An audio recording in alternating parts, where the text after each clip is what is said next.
The cold was a constant, intimate companion, not the biting frost of winter, but the deep, bone-dulling chill that permeated the collapsed infrastructure of the city's forgotten sublevels. It leached the meager heat from Alara's small frame, a heat generated not by healthy metabolism, but by the frantic, inefficient engine of her corrupted biology.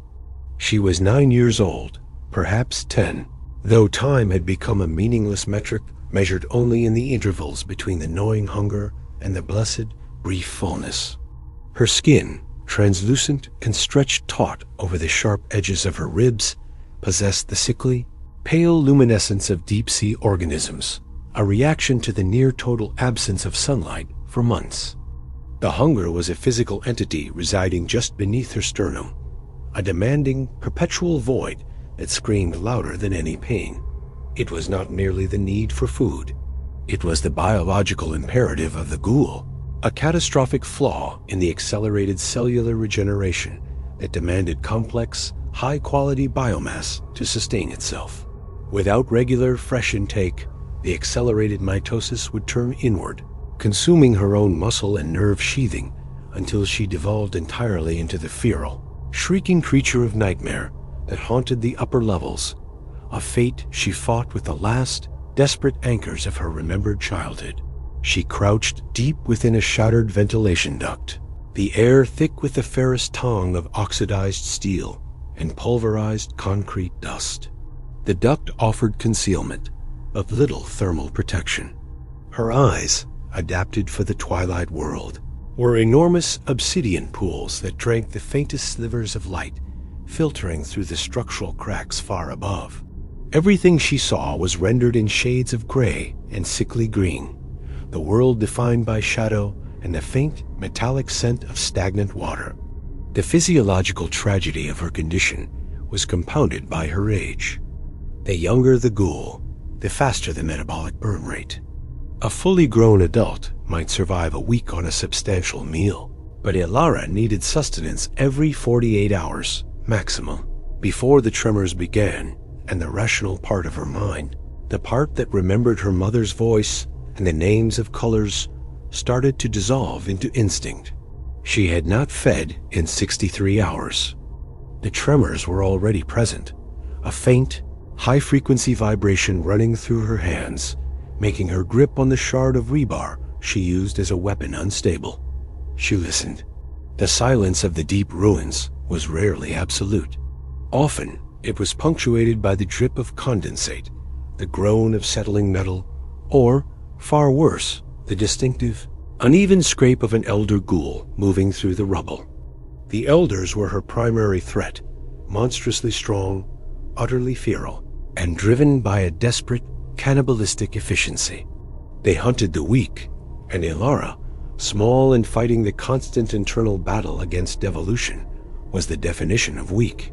A sound registered, not the dragging gait of an elder, but something lighter, quicker, and higher up. A soft, rhythmic clicking, followed by a faint, chemical smell ozone and volatile cleaners. It was a patrol, humans. The scavengers, or worse, the enforcers who specialized in sweeping the lower city levels, armed with UV projectors and specialized heavy-caliber weapons designed to disrupt the ghoul nervous system. Fear, sharp and cold, cut through the hunger.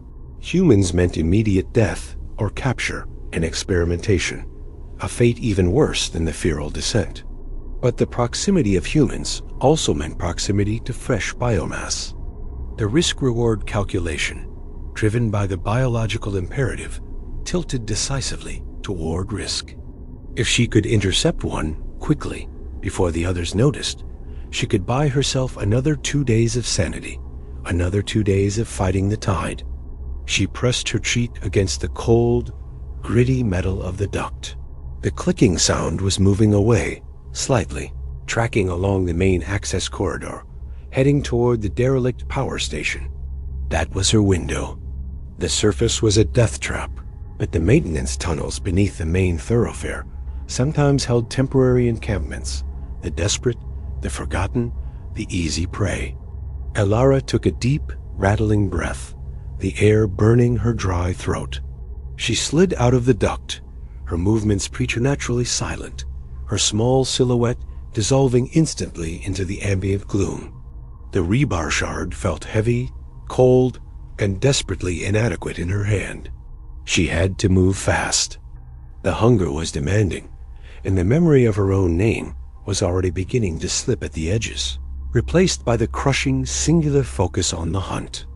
She aimed for the faint, distant crack of light, a hairline fracture in the ceiling of the world that promised either survival or absolute, final destruction.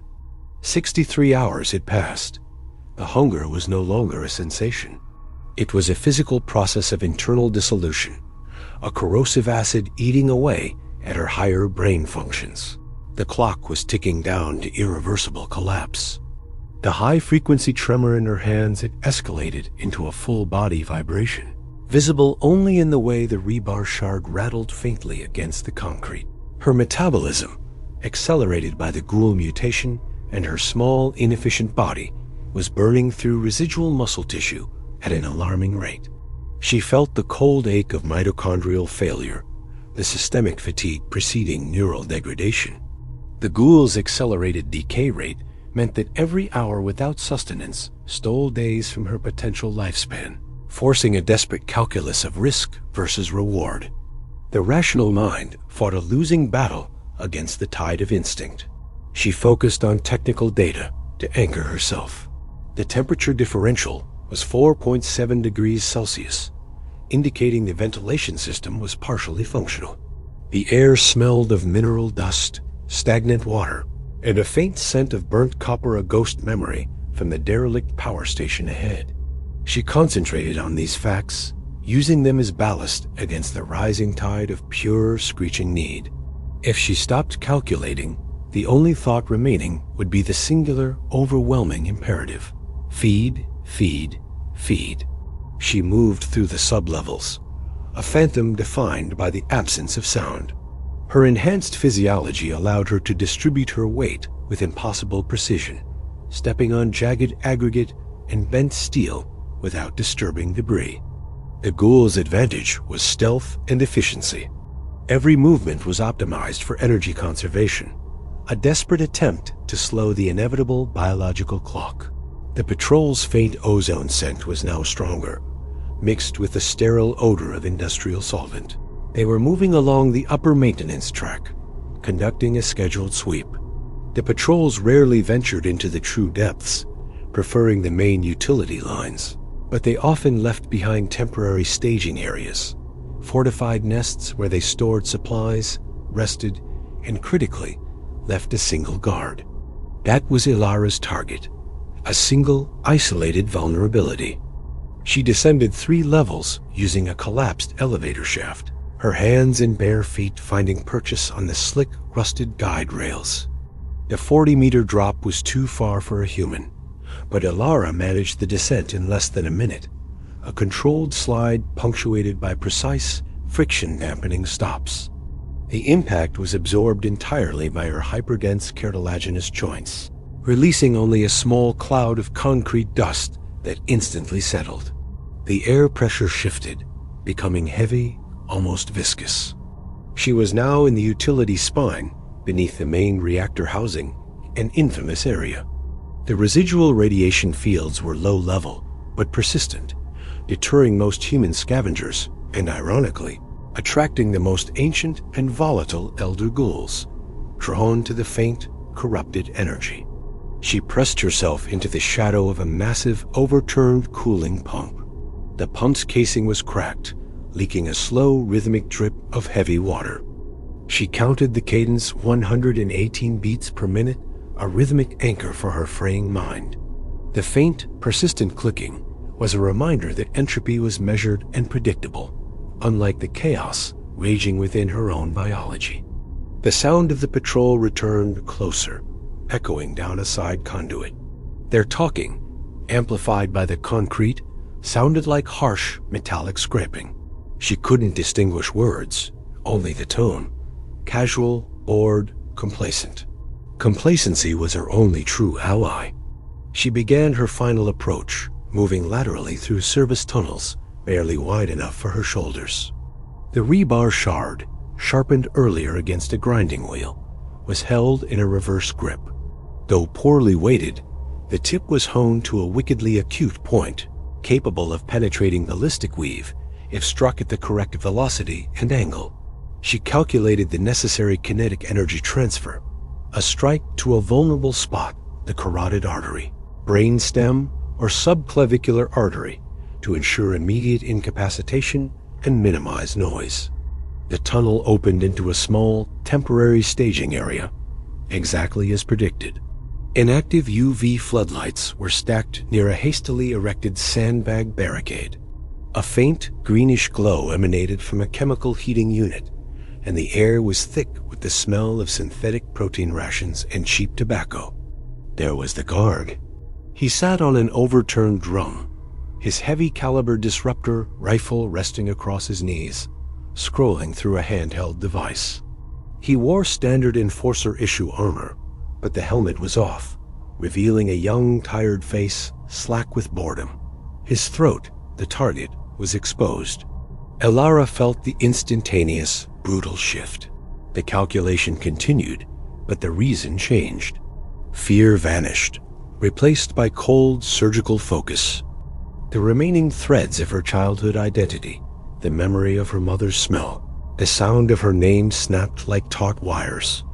She was no longer a child fighting devolution. She was a biological necessity vector, fulfilling a thermodynamic requirement. The tremors stopped. The body, sensing the fuel source, achieved a temporary state of chemical equilibrium, channeling all available energy into the somatic muscles. She launched herself from the tunnel mouth, covering the 7 meters and 0. 8 seconds. The Enforcer heard nothing until the last instant a flicker of movement manifesting from the shadow. He started to raise the rifle, but the movement was far too slow. Elara's attack was a low, horizontal blur. She used the momentum of her sprint, rotating her torso to maximize centrifugal force on the rebar shard. It was a single, clean thrust. The honed tip found the soft tissue below the jawline, shearing muscle and impacting the cervical spine with a sickening crunch. The Enforcer's eyes widened in confusion, then extinguished. The disruptor rifle clattered harmlessly. There was no scream, only a choked gurgle, instantly silenced as Elara clamped a hand over his mouth, pulling him backward into the shadow of the cooling pump. The blood was warm, thick, and overwhelming.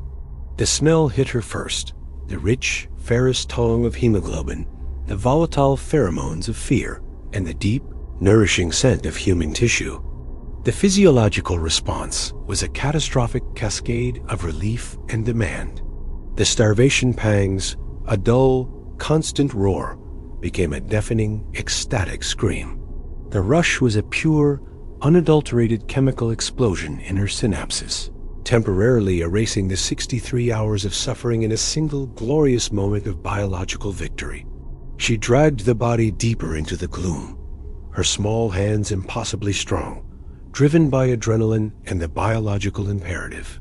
Her ghoul instincts took over completely. She had maybe 90 seconds before the patrol returned. The act of feeding was not consumption. It was desperation, a tearing, savage, necessary violation. She fed with the brutal efficiency of a starving animal, focusing on the richest, most accessible sources of glucose and protein. The metallic taste of the blood flooded her mouth, coating the dry, burning membranes of her throat. As nutrients flooded her system, the neural fog lifted. The tremors vanished.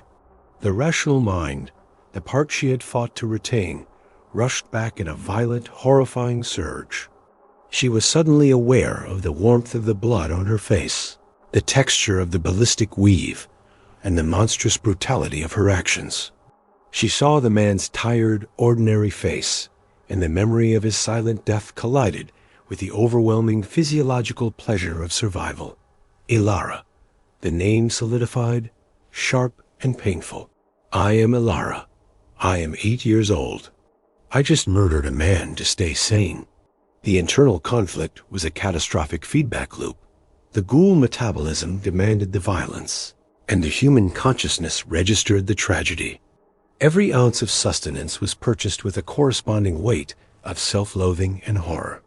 She fed for 30 seconds more, focusing on efficiency. She needed only enough to reset the clock to push the next cycle past the critical 48-hour mark. She needed density, not quantity, focusing on the neck and torso, the major vascular pathways. A faint, distant click echoed from the main conduit heavy boots changing gait. The patrol was returning. The moment of necessity was over. The moment of danger had begun. Elara pulled back, her face smeared, her small chest heaving. The rebar shard, slick and heavy, dropped silently. She wiped her mouth quickly on her tattered sleeve, a fabric doing little to clean the viscous residue.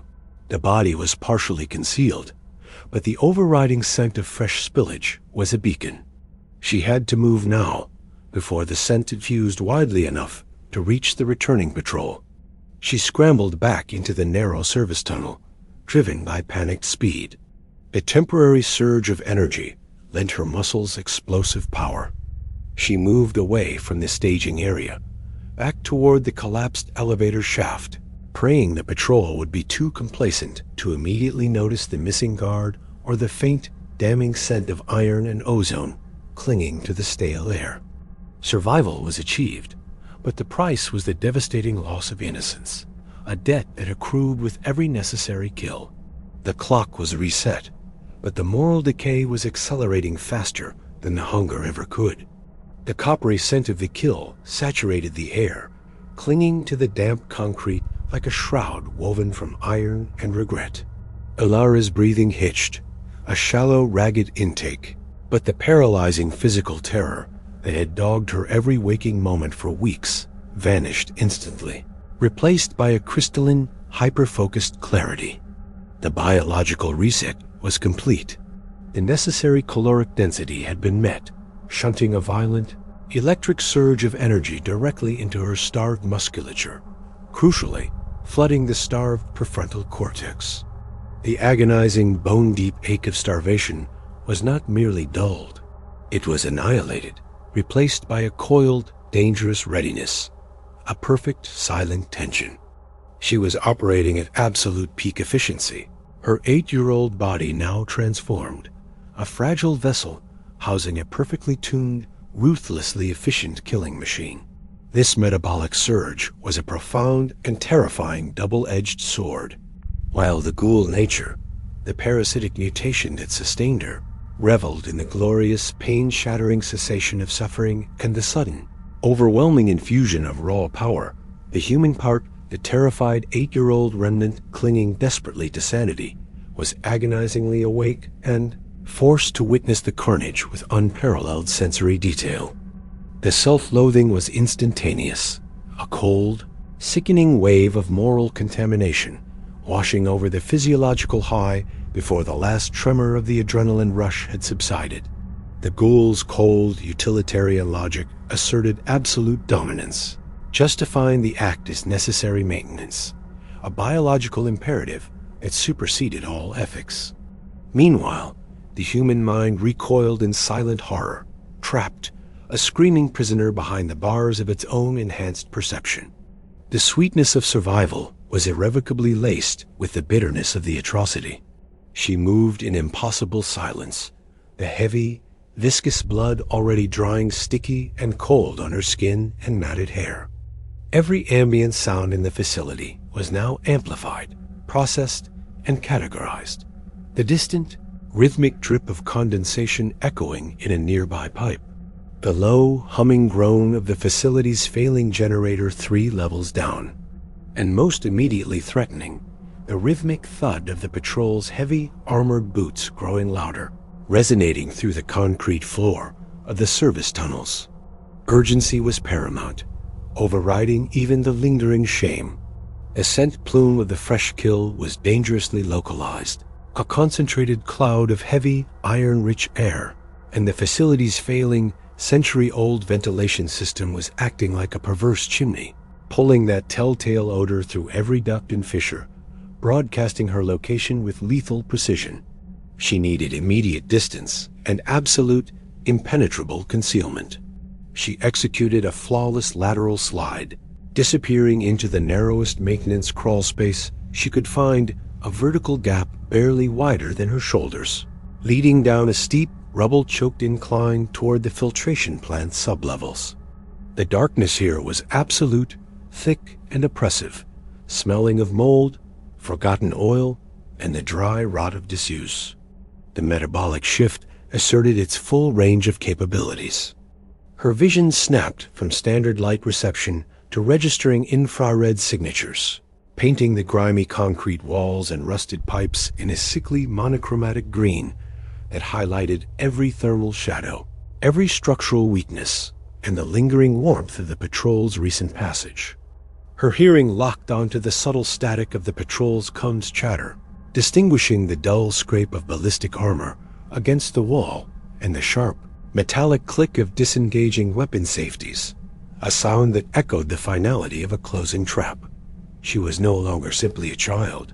She was a machine tuned exclusively for survival, calibrated for evasion and lethal instantaneous response. The devastating, irrevocable cost of this tuning was the erasure of her childhood innocence, the absolute certainty that every necessary meal was a step deeper into a moral abyss from which there was no return. The efficiency was magnificent. The price was her soul. The initial, violent rush of adrenaline and protein stabilized into a steady, controlled burn, a deep, internal furnace providing relentless energy. She assessed her tactical situation with the cold, detached logic of a military strategist. 72 hours of guaranteed peak operational stability, perhaps slightly more if she conserved energy ruthlessly. This awful clarity also meant confronting the stark, unforgiving reality of the man she had just killed. He was a nameless cog in the facility's vast, indifferent mechanism. Perhaps a father, a son, or a husband, a life extinguished with brutal, surgical efficiency for a temporary infusion of essential protein. She tasted not just the metallic tang of blood, but the profound, corrosive flavor of shame of flavor, far more potent and lasting than the fleeting physiological high. The memory of his startled, disbelieving eyes, the sudden, impossible comprehension of his fate that flashed across his face in the final half-second, burned itself indelibly into her enhanced visual cortex, a brand mark of her transgression. She tried to categorize the memory as mere data, a necessary input, but the human part insisted on recognizing it as grief. She reached a critical junction where a main ventilation shaft, large enough to stand in, intersected a collapsed, heavily rusted water drainage pipe. The ventilation shaft was too exposed, too direct a route. The drainage pipe, though structurally unsound, offered the best chance of masking her potent scent trail, its interior choked with pervasive mineral deposits, thick sludge, and stagnant, fetid water. She moved without hesitation, folding her small body into the pipe's narrow opening. The icy, foul water immediately soaked her tattered clothes, the cold shock momentarily overriding the internal metabolic warmth. The patrol's heavy footsteps echoed directly above her now, the vibrations resonating through the metal casing of the pipe with deafening clarity. She froze instantly, minimizing her physical profile to zero, holding her breath until her lungs burned. A harsh, focused beam of light abruptly cut the dust and gloom above the junction, followed by a sharp, audible intake of breath discovery was imminent. Sector 4, we have a breach. Guard 7 to 9 is definitively down. Significant trauma, looks like a throat tear, and massive blood loss. Apparent animal attack, maybe a feral. A strained, uncertain voice crackled over the comm system. The term feral was the facility's universal euphemism for low-grade, uncontrolled ghouls, mindless, starving predators, driven by instinct alone.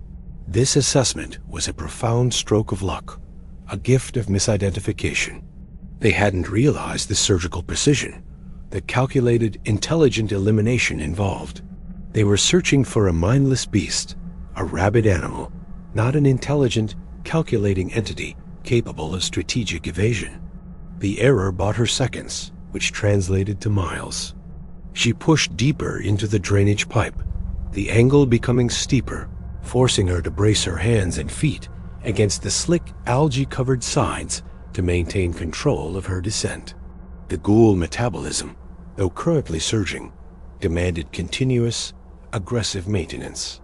Even now, she felt a slight, involuntary twitch deep in the tendons of her left hand, a ghost of the debilitating tremors that preceded full, paralyzing starvation. The energy infusion bought precious time, a reprieve measured in hours, but the currency paid for that time was irrevocably her humanity. The memory of the man's face, now horribly clear, superimposed itself onto the overwhelming darkness of the pipe. She was, undeniably, objectively, a monster. She slid down another 10 feet, the friction tearing strips from her worn trousers.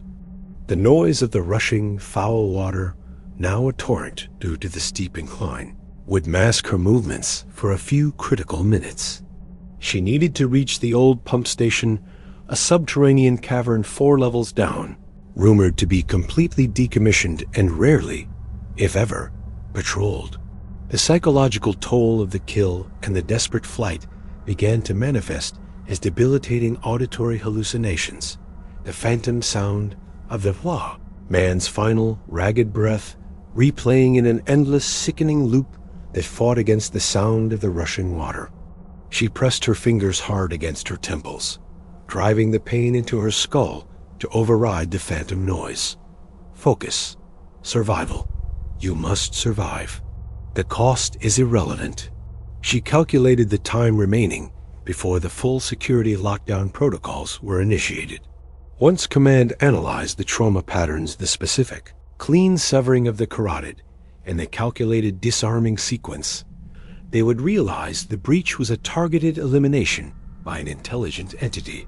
That realization would trigger the deployment of the Hunters Specialized, heavily armored teams equipped with thermal dampeners, sonic trackers, and high-caliber, silver-tipped rounds. They were not patrols. They were exterminators. She had, at most, 3 hours before the net tightened, and the facility became an inescapable labyrinth of steel and thermal signatures. Emerging abruptly from the end of the pipe, she found herself in a cramped, transitional access chamber, thick with the sharp scent of ozone and decaying copper wiring. Shivering violently, the icy water leaching heat from her core despite the metabolic burn, she stripped off the saturated outer shirt and the blood-soaked jacket, stuffing them deep into a rusted, defunct conduit. She hoped the stagnant water and pervasive mineral deposits would quickly diffuse the lingering, damning scent markers. The pump station was just ahead, accessible through a heavily sealed maintenance hatch marked with faded biohazard warnings. The ghoul's unnatural, temporary strength surged, allowing her to put her small shoulder against the edge of the heavy steel plate and heave. The ancient, corroded hinges screamed in protest, a long, tearing metallic shriek that echoed through the narrow chamber. But the patrol was far enough away that the noise might be dismissed as ambient facility decay, the constant, unavoidable symphony of a complex system slowly failing. She slipped through the narrow gap the movement created, pulling the massive, heavy hatch partially closed behind her, leaving only a sliver of darkness open to the access chamber. Inside, the pump station was vast and echoing, a cavernous cathedral of rust, shadow, and silence. Massive, archaic machinery pumps the size of small trucks. Their gears frozen solid stood inert, monuments to a forgotten era of functionality. The air was cool, dry, and clean, devoid of the immediate, suffocating scent of blood and fear. She collapsed onto a pile of discarded, mildewed tarpaulins piled against the base of a silent turbine. The physiological victory had been achieved. The energy debt was paid, but the price was etched indelibly onto her soul, a scar that would never fade. She looked down at her small, trembling, blood-sticky hands, which felt alien and impossibly strong. The ghoul's cold, clinical satisfaction, the pure, triumphant relief of survival, warred fiercely with Alara's crushing, overwhelming grief and self-condemnation. The survival clock was reset, buying her 3 days of life, 3 days of operational stability, but the countdown to her moral annihilation had just accelerated past the point of no return. She was saved, but lost. The physiological victory was achieved, the energy debt paid. Her small, blood-sticky hands felt alien and impossibly strong, the patrolman's residual warmth fading rapidly. The ghoul's cold, clinical satisfaction warred fiercely with Alara's crushing grief and self-condemnation. The survival clock was reset, buying 3 days of operational stability, but the countdown to her moral annihilation accelerated. She was saved, but truly lost. The event, the metabolic surge, began its cold, invasive work, initiating impossible cellular regeneration.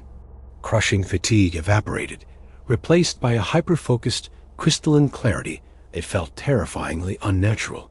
Every nerve ending sang with optimized purpose. Her pupils contracted, adjusting instantly to register microscopic dust motes suspended in the air.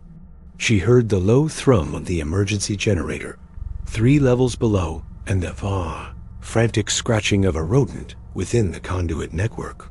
Her sense of smell was equally amplified, detecting the metallic tang of her own blood mixed with ozone and stagnant water. Her senses screamed, overstimulated, yet perfectly controlled by the ghoul. Emotional processing, however, was violently chaotic, a storm contained within a vessel of perfect calm. Alara watched, detached, as her body curled into a tight, defensive ball, shuddering uncontrollably, a vestigial human response. The ghoul, now controlling the physical chassis, observed the breakdown with clinical disdain, cataloging the wasteful energy expenditure. The consumption had been surgical, clean, and utterly necessary. The ghoul felt the rush of satisfied hunger, the deep resonance of consumed vitality and absorbed kinetic energy. Alara felt only the corrosive shame of the murder, the indelible memory of the man's surprised eyes, the light extinguishing like a faulty filament. She remembered the final, pathetic gasp. The ghoul had already shut down the unnecessary hydraulic systems. The tear ducts remained dry. She forced herself to sit up, the movement fluid and precise, leaning back against the cold, flaking steel of the massive turbine housing. The pump station was the primary water intake, built 50 years prior. Equipment was industrial grade, designed for redundancy, but technical decay was severe and pervasive. She ran her fingers across the colossal Worthington centrifugal pump, its casing thick with mineral scale and oxide deposits. Gauges were shattered, their needles frozen in obsolete readings. The floor was cracked concrete and standing pools of black, viscous water that smelled of brine and heavy metals. The air felt thick with obsolete technology and corrosive dampness. She needed to move, but the primal need for security outweighed the urgency of immediate escape. Sated, she was momentarily predictable. Hunters would expect a panicked, starving creature moving toward the surface. Her current state quiet, hyper-aware, metabolically stable, was her greatest defense. She needed to become part of the decay, another silent, inert mass within the failing infrastructure, blending into the shadows cast by the machinery. Pulling a jagged shard of rusted metal from the uneven concrete floor, she methodically scraped the dried, crusting blood from beneath her fingernails. The ghoul dictated the action. Remove all trace evidence, erase the signature of the recent consumption.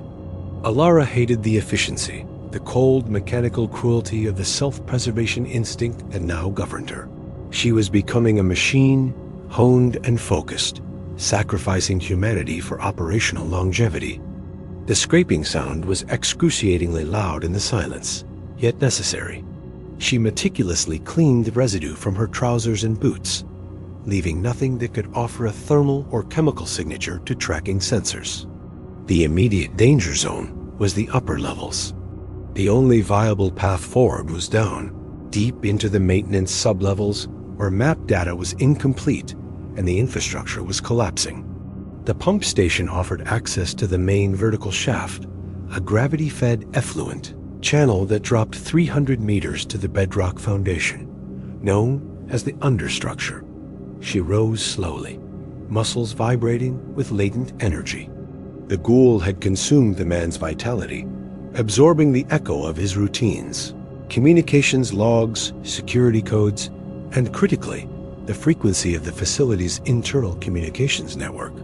The ghoul calculated that disrupting the network was the highest priority tactical move, buying critical confusion. She moved toward the far end of the station, where a narrow, catwalk-level door was marked Emergency Electrical Bypass. The designation suggested isolation, perfect for a silent breach. It was secured by a heavy-duty electromagnetic latch and a standard 6-digit keypad. The patrolman had keyed his status report exactly 20 minutes before a detail the ghoul had prioritized. The ghoul's new sensory memory provided the sequence, clear and ringing in her mind. 731049. She pressed the sequence with a practiced feather-light touch. The electromagnetic lock clicked open with a sharp mechanical punctuation mark. The air beyond was instantly colder, smelling sharply of mineral dust and static electricity, a sterile contrast to the briny humidity of the pump room. The electrical bypass chamber was a nightmare of obsolete technology, a dense maze of exposed hazards. Thick bundles of brittle wiring snaked across the floor toward massive, humming transformer cabinets. The radiating heat was oppressive, heavy with the smell of scorched insulation and ozone. She located the nearest terminal, a bulky, green-screen maintenance console, but a user interface was too slow, too traceable. She needed physical access to the network's core routing hardware, not just a surface login. She spotted the main trunk line, a thick bundle of fiber optic cable, leading directly into the wall behind the primary capacitor bank. The ghoul's small, impossibly dexterous hands ripped the plastic service panel from the wall. Ignoring the rusted screws, they sheared off with a screech of tormented metal. Ignoring the stinging static shocks that danced across her skin, she reached into the cavity and located the terminal junction box, the nerve center of the local network segment. The primary function of the ghoul was optimization, leveraging the consumed data to create maximum chaos. The hunter's closed-loop frequency, though heavily encrypted, could be briefly compromised via internal physical access. She pulled a specialized data injector chip from a hidden pocket sewn into the lining of her trousers' custom hardware, meticulously prepared months before. With the cold, steady hand of a master surgeon, she stripped the outer casing of the main fiber optic cable, exposing the delicate glass filaments within. She spliced the tiny chip into the line, bridging the circuit with a conductive paste. The process was delicate, requiring absolute stillness and precision. A low, internal chime sounded, audible only to her enhanced hearing. The green screen of the nearby console flickered violently, displaying rapid lines of binary code before stabilizing into a simple command line interface. The ghoul typed the sequence recursive loops designed to flood the primary command server with phantom data requests, masking the breach as a catastrophic localized system failure caused by an infrastructure collapse. The injection was instantaneous, overwhelming the system's error correction protocols. Time gained, estimated 18 minutes of uncoordinated response. The action caused an unavoidable localized spike in the electrical grid as the system fought against the phantom data load. She heard a distant circuit breaker trip with a heavy, echoing thunk, followed by the faint, distinctive sound of a technical warning alarm repeating across the facility's internal speakers. Command would now know the infrastructure was failing, but they would assume decay, not intrusion, forcing them to divert maintenance personnel to the area to stabilize the false crisis. This calculated risk, a delayed, confused hunter deployment, was infinitely preferable to an immediate, coordinated sweep. She ripped the chip free, the connection sputtering and failing behind her, leaving only a smoking tangle of wires and a dead junction box. The ghoul had used the system and discarded it, leaving scorched earth in its wake. Turning back toward the pump station, the massive, silent machinery felt less like a sanctuary and more like a tomb awaiting its occupant. The metabolic energy plateaued, leaving a cold, deep exhaustion that was manageable. She slipped back through the maintenance hatch, pulling the heavy steel door, closed with a groan of metal and rust that she carefully dampened with her shoulder. The silence returned, heavy and oppressive, broken only by the persistent rhythmic hum of the distant generator. The path forward was the vertical shaft, a descent into true darkness where the facility's control ended. She needed to reach the understructure, the forgotten foundation where geothermal vents and pressure systems could permanently mask her thermal signature. Her small hand brushed against the jagged edge of the Worthington pump casing, a final, cold farewell to the surface world. The ghoul's cold, demanding presence was a parasite that had saved her life, but had irrevocably devoured the child she once was. Ilara was a ghost, trapped inside a highly efficient machine. The ghoul had won the battle for survival. With a metallic sigh that echoed the decay around her, she turned toward the gaping, black maw of the effluent shaft and began her silent, calculated descent. The effluent shaft was not designed for human passage. It was a calculated structural vulnerability, engineered only for the disposal of hazardous industrial and biological waste, dropping 2 kilometers into the Earth's crust. It had been sealed off from all non-essential personnel decades ago, a forgotten vertical scar in the facility's infrastructure. It was lined with corroded pipes and skeletal access ladders, purely vestigial. This shaft was the facility's deepest secret, where gravity and pressure combined to dispose of toxic runoff directly into the deep rock strata. The ghoul piloting Ilara braced its augmented feet against the slick, crumbling lip of the opening. The air rushing up was thick, cold, carrying the metallic tongue of rust and the acrid scent of methane, a poisonous exhalation from the planet's depths. The darkness was absolute. She immediately switched off her tactical light, recognizing it as a liability in such an open environment. Her enhanced optics instantly compensated, translating residual infrared radiation and thermal variations into a high-contrast, monochromatic map. She registered the environment not as a terrifying, bottomless drop, but as a complex vector problem requiring precise calibration and unwavering execution. Her initial descent was a calculated freefall, mitigated by the extreme friction generated by specialized ceramic fiber gloves pressed against the main outflow pipe, meter-wide conduit of pitted steel. Her grip was unnaturally secure, the direct result of rapid muscular augmentation and skeletal reinforcement. She moved with fluid, unnatural grace, prioritizing speed over stealth in the shaft's upper reaches. The first 50 meters passed in a silent, dizzying rush, the only sound the high-pitched whistle of air shearing past her armored plating, and the rhythmic scrape of her gloves against the uneven metal surface. Above, chaos was manifesting precisely as planned.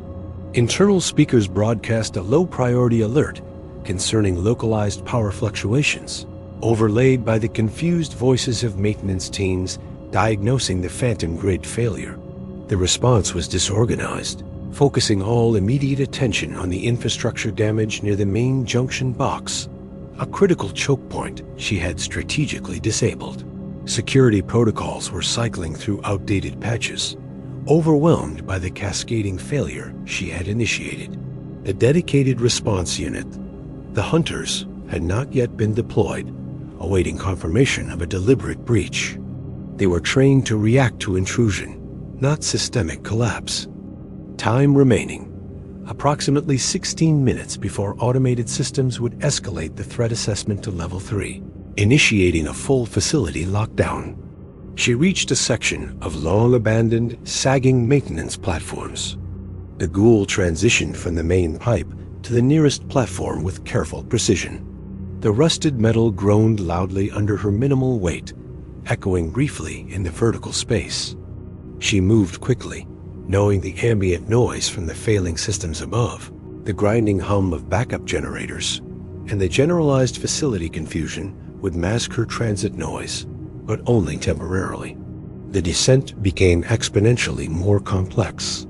Lower down, access ladders were severely compromised, sheared away by corrosion and decades of chemical exposure. She utilized the heavy, insulated power and data cables running parallel to the outflow pipe, testing the tension and integrity of the suspension brackets before committing her full, augmented weight. Below her, the shaft opened into an endless well, the floor obscured by rising geothermal-driven mist that swirled like cotton smoke. A profound bone-deep cold began to creep into her extremities, pulling heat with vicious efficiency. The air mass below was denser, an insulator for the deep Earth's thermal energy, but deadly cold to surface life. Ilara, the residual memory, felt a momentary tremor of vertigo and fear, a flicker of mammalian terror at the lack of solid ground. The ghoul suppressed this weakness instantly, channeling residual metabolic energy into localized muscle contractions. The biological host was protesting the extreme environment, but the parasitic mechanics would not yield. Focus. Energy conservation is critical. She calculated the remaining distance using the pipe's vibration frequency and the thermal gradient change. The understructure, her target, was 1,200 meters down. She had covered 200 meters. The next segment was critically hazardous. The main effluent flow was surging violently due to the grid failure backup systems attempting to compensate for the sudden pressure drop. The sound of rushing industrial fluid was growing louder, evolving into a deep, pervasive roar that shook the very structure of the pipe she clung to. The ghoul paused momentarily on a narrow girder, analyzing the flow dynamics. The surge was periodic, governed by the failing main pumps above. She had to time her crossing between the major pressure pulses, estimating a maximum 45-second window of relative calm to traverse the exposed wall and reach a pressurized ventilation shaft opening on the far side, her only viable pathway deeper. The transition required a lateral traverse across 15 meters of slick, exposed near vertical wall, utilizing only the microscopic fissures in the concrete lining. She took a controlled, oxygen-saturating breath, preparing her musculature for the explosive effort. This was a critical exposure point. A fall here was irreversible. The roaring surge hit precisely on schedule, a massive, kinetic sheet of water and viscous fluid slamming down the shaft with the sound of a collapsing wave. The resulting spray misted upward, coating her skin with a cold, chemical film that immediately stung her exposed eyes. She waited until the sound began its measured recession, the noise tapering off like a distant, dying storm. Now, optimal window. She launched herself onto the wall, the specialized polymer tips of her fingers and toes finding purchase on minuscule irregularities. Her movement was less climbing and more scuttling, a horizontal spider traversing the interior of the cylinder. She moved with terrifying, hyper-focused speed, her internal chronometer ticking down the precious seconds. Halfway across the gap, the secondary surge began prematurely. Automated systems were fighting against the recursive loop injection, desperately trying to stabilize the fluid dynamics. A localized torrent of high-velocity water slammed into her left side with the force of a hydraulic piston. The impact was brutal, a sheer kinetic blow that threatened to shear her away from the wall and send her plummeting into the unseen depths. Her augmented strength momentarily useless against the force of nature. The ghoul reacted with instantaneous mechanical efficiency. She anchored her left hand into a heavily rusted bolt head, the concentrated force of her grip bending the metal around her fingers for purchase. She pressed her body flat against the wall, minimizing her surface area against the flow. The water hammered her, momentarily blinding her, the shock stealing her breath and spiking her core temperature loss. The metabolic cost of maintaining this grip and resisting the sheer force was immense, burning through reserves she desperately needed. The surge passed, leaving behind only residual runoff. She pulled herself forward, reaching the ventilation shaft, opening a black, square aperture framed by heavily corroded steel. She slipped inside, shielded instantly from the main effluent flow. The mandatory rest period was brief, less than 10 seconds, used only to assess damage and recalibrate her internal gyroscope. Internal sensors indicated minor thermal loss and high localized muscle strain, but no structural compromise. Critically, she could hear the distinct echo of reinforced boots moving across the metal grating far above. The hunters were mobilizing to the infrastructure failure site, confirming the diversion was effective and holding their attention. She continued the descent using the ventilation shaft's internal bracing. The enclosed shaft amplified the facility's internal struggle, the frantic metallic clang of maintenance crews, the rising pitch of security sirens, and the deep thrum of failing pressure systems struggling against systemic failure. The air became stagnant and thick. As she dropped deeper, the air quality shifted dramatically.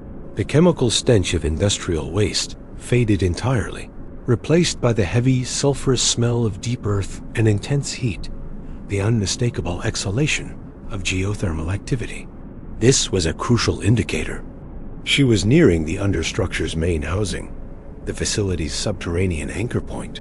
She exited the ventilation shaft at the 800-meter mark, finding herself in a vast, echoing subterranean cavern carved directly out of the bedrock.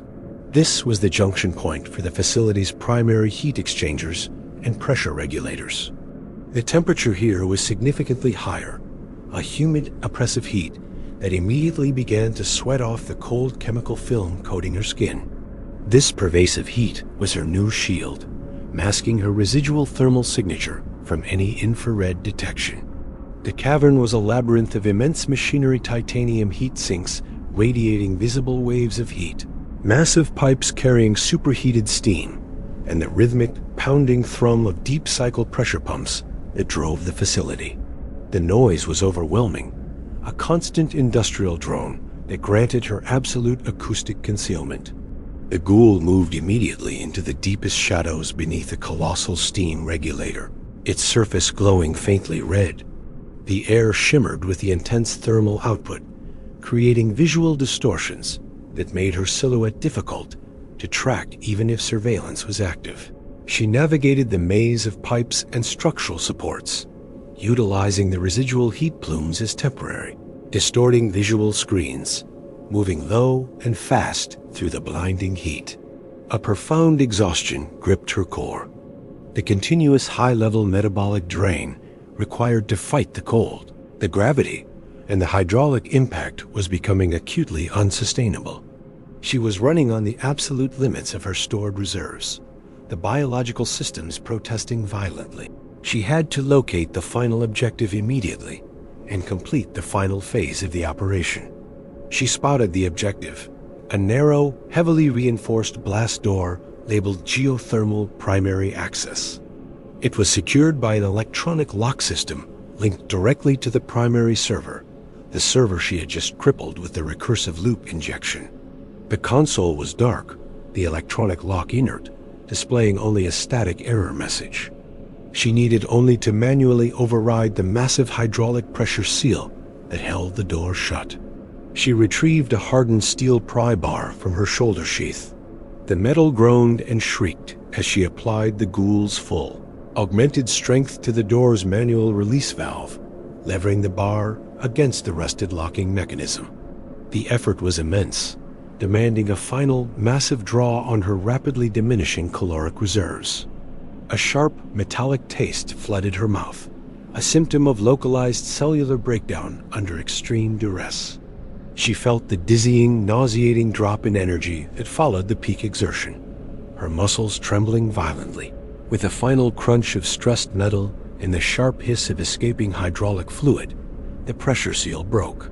The heavy door swung inward with a grinding protest, revealing a narrow, descending tunnel lined with thick, heat-resistant ceramic tiles. The air rushing out was searing hot, smelling purely of sulfur and deep earth minerals, the breath of the planet itself. She was in. The understructure was breached.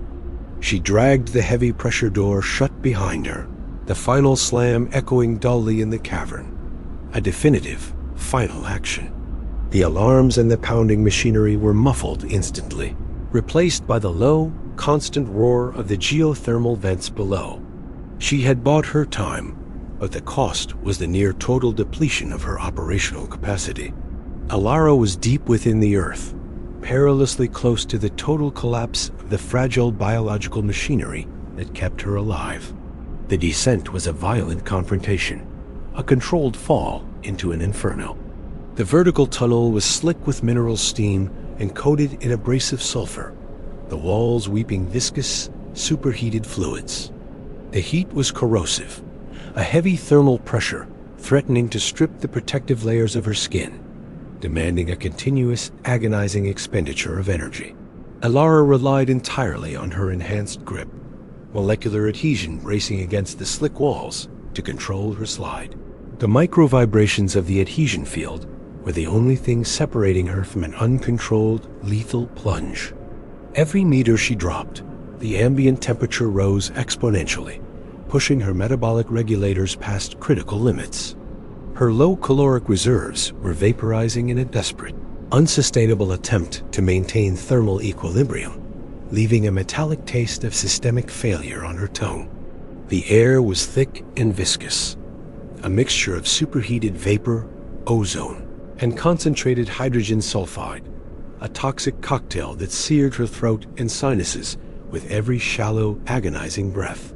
She could feel the delicate membranes of her lungs protesting the assault. The deep, resonant thrum of tectonic activity, the facility's geological heartbeat, vibrated through her bone marrow, a low-frequency, infrasonic wave that induced debilitating nausea and profound disorientation. Her vision swam, blurring the world into shimmering bands of spectral white and pulsating orange, the colors of terminal heat.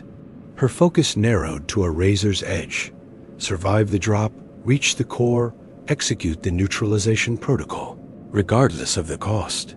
The tunnel opened abruptly into the geothermal nexus, a massive, cathedral-like subterranean cavern carved out of the planet's mantle. The sheer scale was breathtaking and terrifying, a testament to industrial hubris.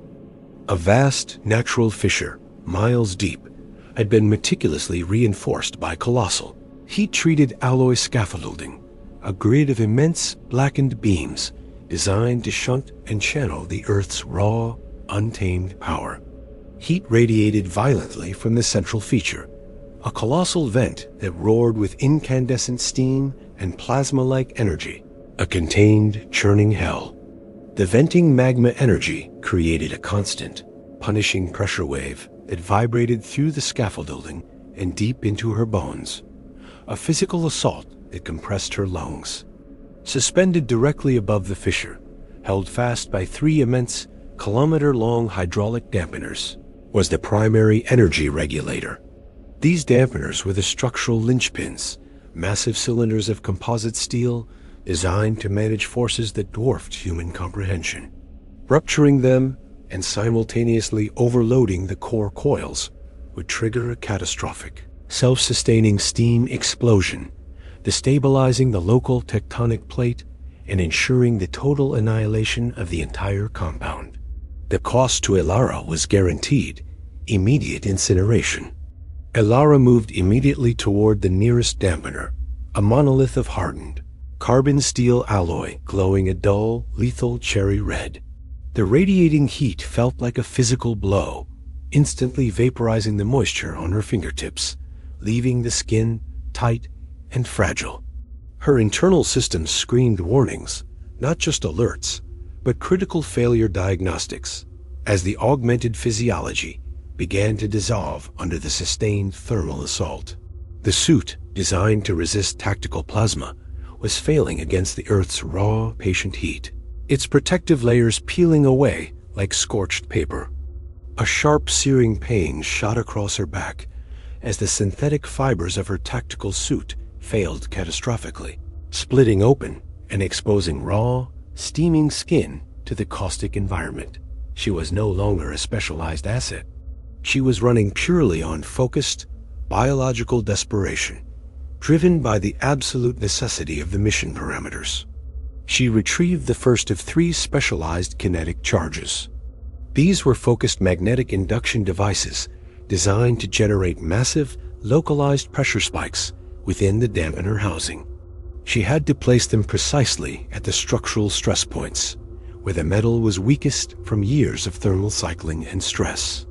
Her hands shook violently, the tremors originating from acute energy depletion and the relentless thermal battering that was frying her nerve endings. She fought to steady them, focusing on the tactile sensation of the cold, dense charge clinging to the last vestiges of her training. The magnetic clamp whined against the superheated metal before securing itself with a sharp, reassuring thunk. The first stage was complete. As she moved toward the second dampener, navigating a treacherous mesh walkway suspended precariously over a hissing steam vent that spat molten mineral residue, her internal exhaustion reached a critical threshold. The thermal drain had surpassed her reserves hours ago, leaving her body running on fumes. The world tilted violently, the cavern spinning around the central roaring vent. She stumbled hard, catching herself inches from a searing metal support beam, suffering a blistering, instantaneous third-degree burn on her exposed forearm where the suit had torn. The systemic shock was profound. The ghoul's superior resilience was gone, replaced by profound, agonizing human frailty. A wave of nausea forced her to her knees, the metallic scaffolding burning through the remaining layers of her suit. She fought back the black spots that were aggressively consuming her peripheral vision, forcing herself to focus on the task, one agonizing step at a time. The mission was the only anchor left in the sea of pain. The second charge was significantly harder to place.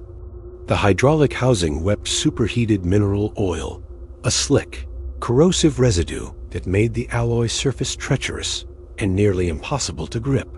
The oil vaporized instantly upon contact with her skin, adding chemical burns to the thermal damage.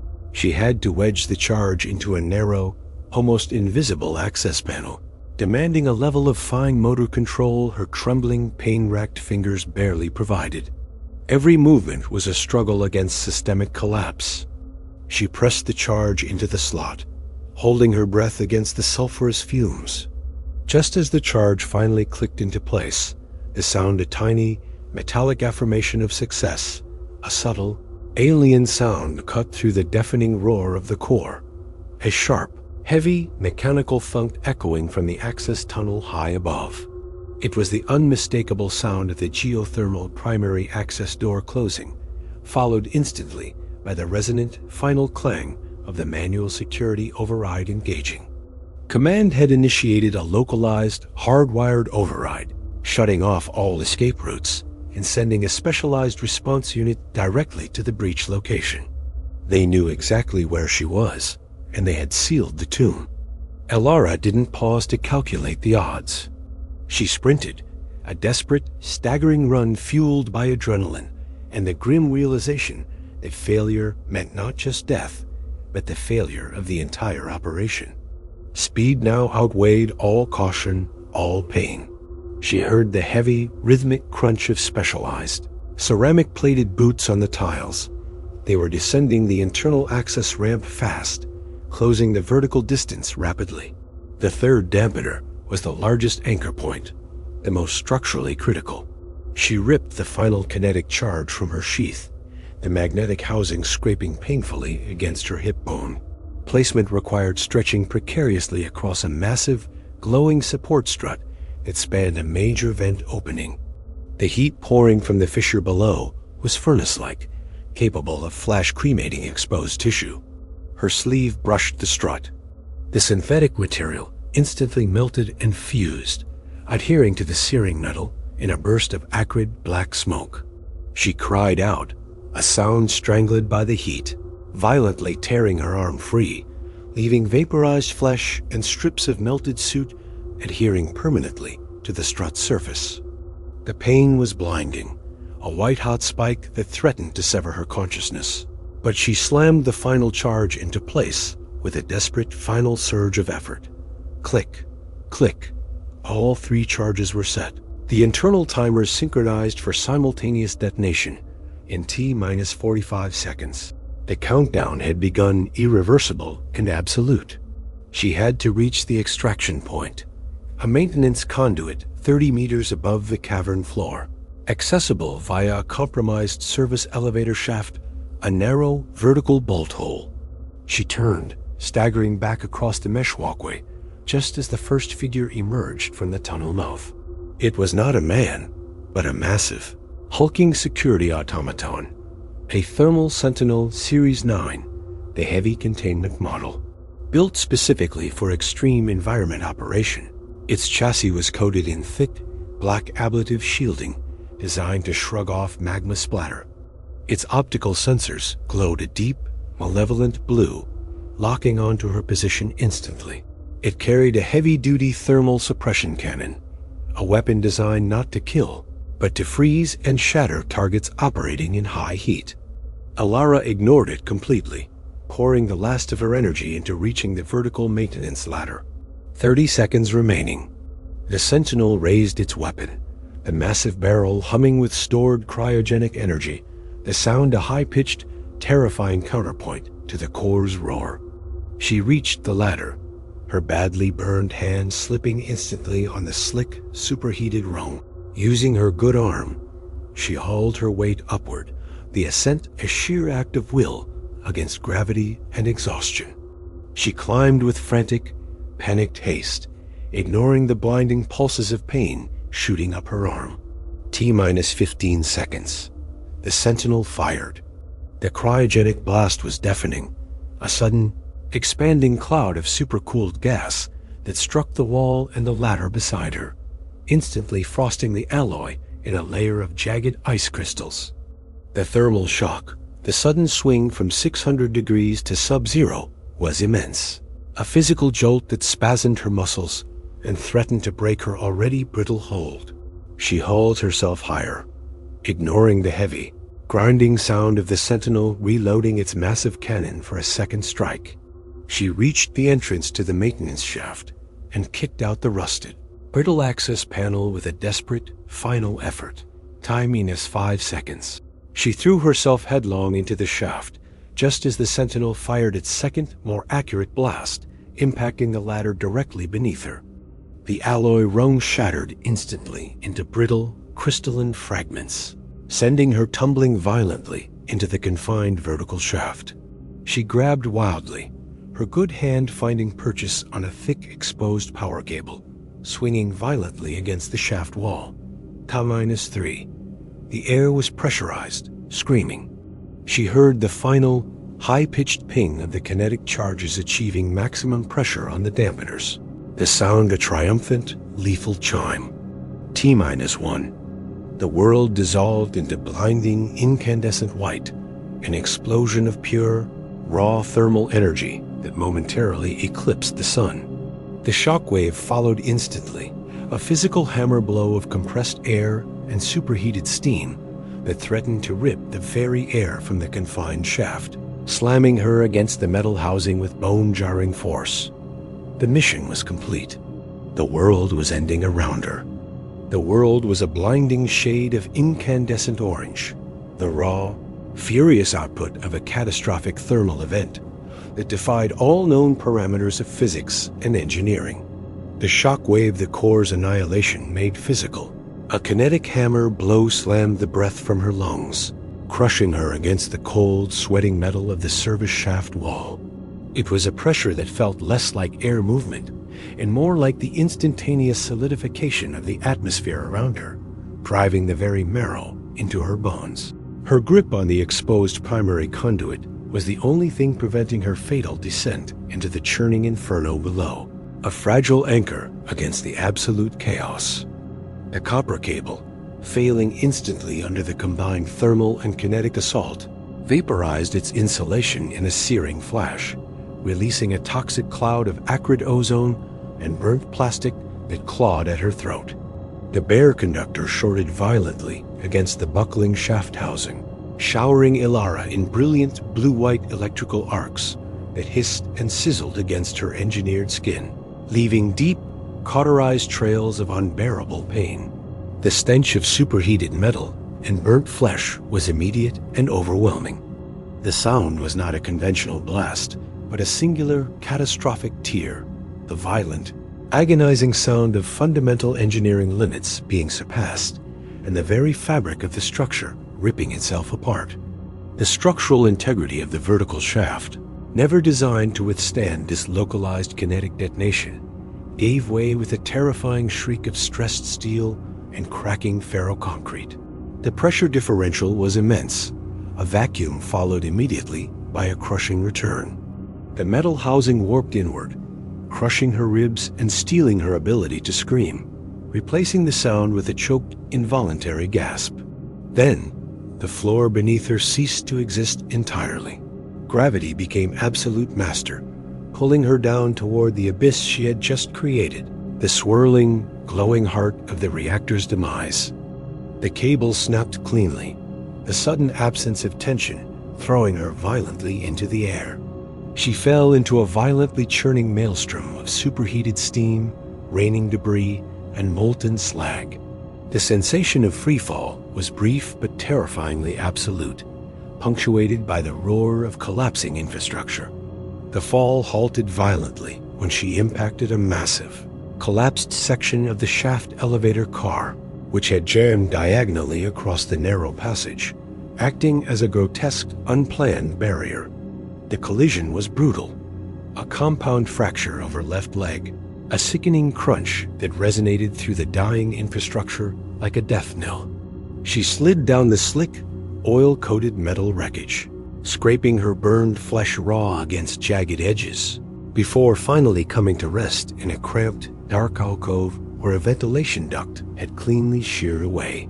The incandescent, blinding light of the core's death throes faded slowly, replaced by suffocating darkness, punctuated only by the sporadic, maddening flickering of emergency strobes that cast dancing shadows of wreckage.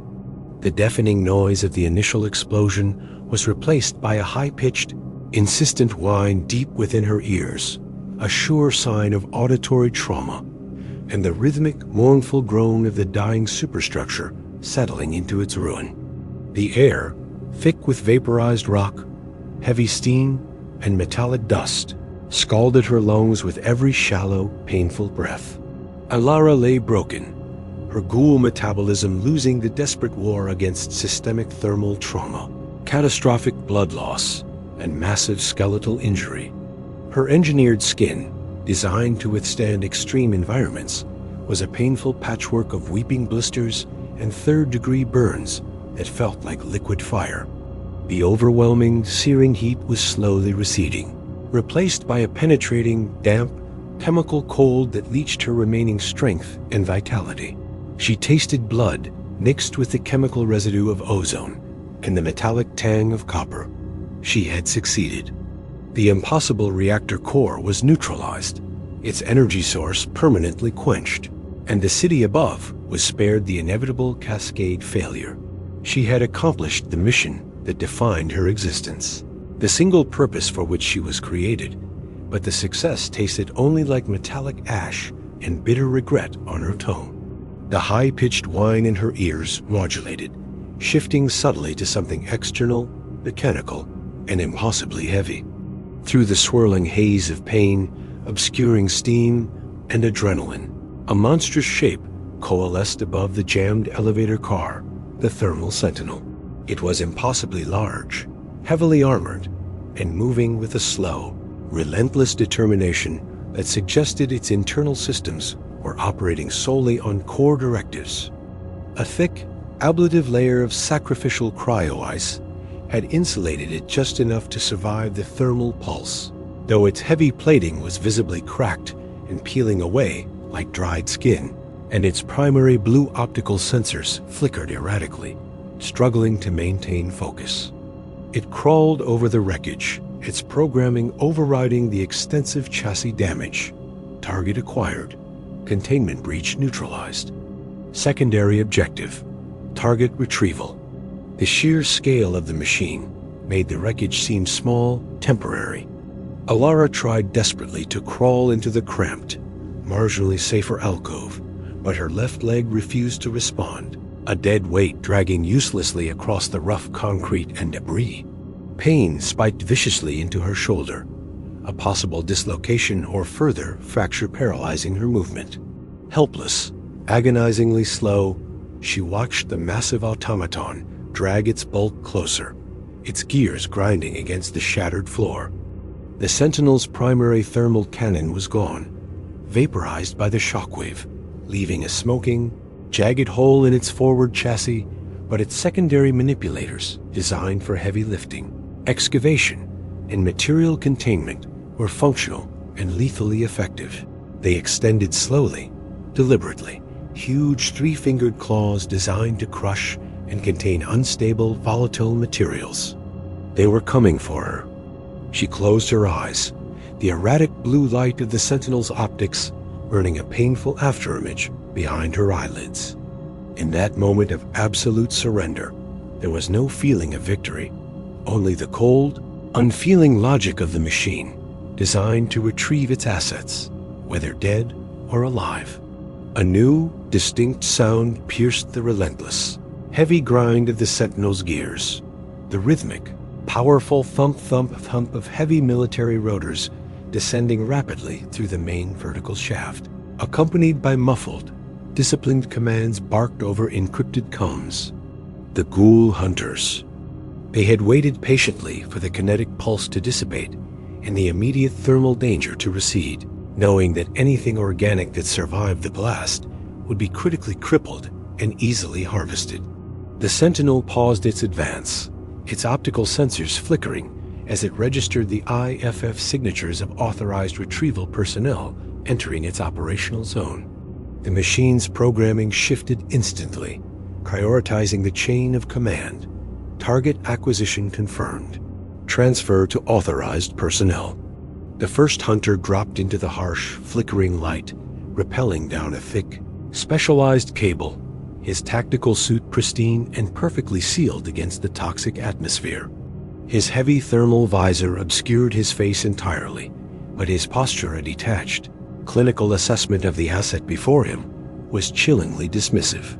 He saw the child, small and broken, shivering violently, her accelerated cellular repair fighting a losing battle against the scale of the trauma. The hunter acknowledged the Sentinel's successful containment with a curt nod and looked down at Alara.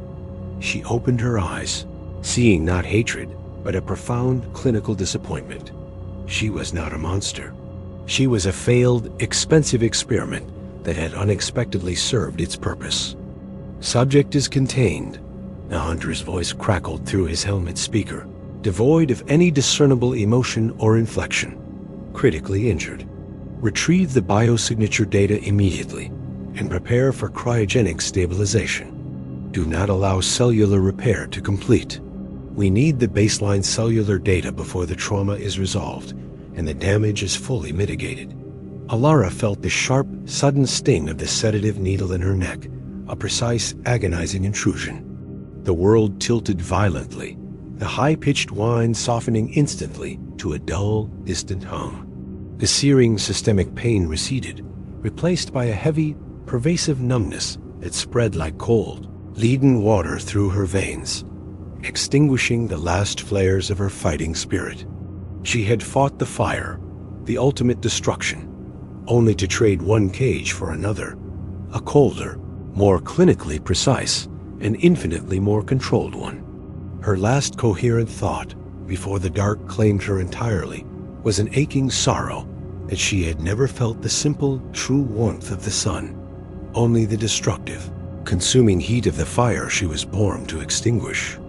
The ghoul child, the living weapon, was silent now, a valuable object of study and containment in the hands of the very people she had tried to save herself from, sinking into a manufactured, icy oblivion.